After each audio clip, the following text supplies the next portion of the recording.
Bonjour, cher, cher être humain. Je suis Rose.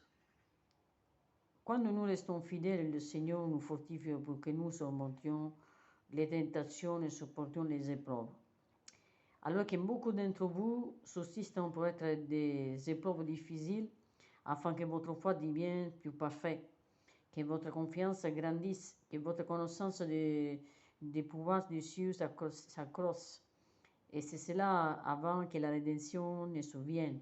Si un nuage de tempête obscurcit l'horizon, si la coupe amère de la souffrance vous est présentée, vous devez boire, si Satan est déchaîné parmi vous avec tous ses pouvoirs séducteurs de ruse et de tromperie, si les bras puissants et implacables de la présomption, de la persécution est levé contre vous, alors à cette heure, relevez la tête et réjouissez-vous d'être considéré digne de souffrir ainsi avec Jésus-Christ, les saints et les saintes prophétesses, et sachez que le moment de votre rédemption est venu, est proche. Mes frères et sœurs, je voudrais vous exhorter du fond du cœur. Prenez courage, ne soyez pas battus, car assurément le jour vient rapidement où vos larmes seront séchées et votre cœur sera consolé, et vous pourrez récolter des fruits de vos labeurs. Soyez honnêtes, vertueuses, honorables, douces, humbles, courageuses et hardies. Cultivez la simplicité, rassemblez au Seigneur, accrochez-vous à la vérité malgré le feu de l'épée, la torture, la mort. Mais sois courageuse depuis le moment où nous avons reçu l'Évangile jusqu'à maintenant. Le Seigneur nous a de temps en temps donné des épreuves et des afflictions.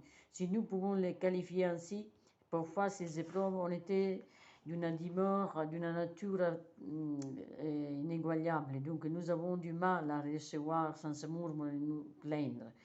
Pourtant, c'est à ce moment-là que le Seigneur nous a bénis et nous a donné suffisamment de son esprit pour nous permettre de surmonter les tentations et de persévérer dans les épreuves.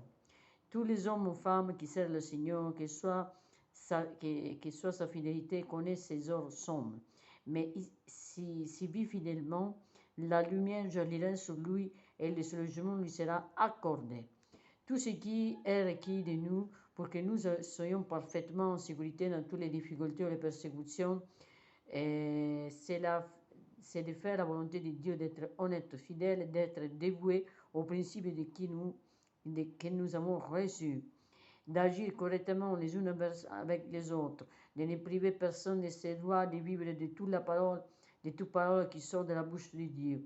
Alors son Saint-Esprit nous aidera et en toutes circonstances et nous sortions du milieu de tout cela abondamment bénis dans notre maison, dans notre famille, dans notre emploi, dans nos champs, dans nos villes.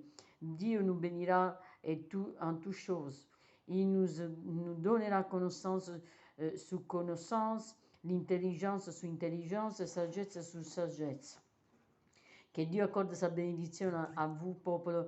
Puissions-nous être fidèles à nous-mêmes, fidèles à tous les principes que nous avons reçus, cherchant de tout notre cœur et nous faire du bien les uns envers les autres.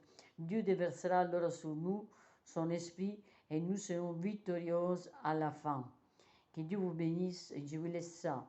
Au nom de Jésus-Christ et de Dieu Père éternel, merci, univers, merci.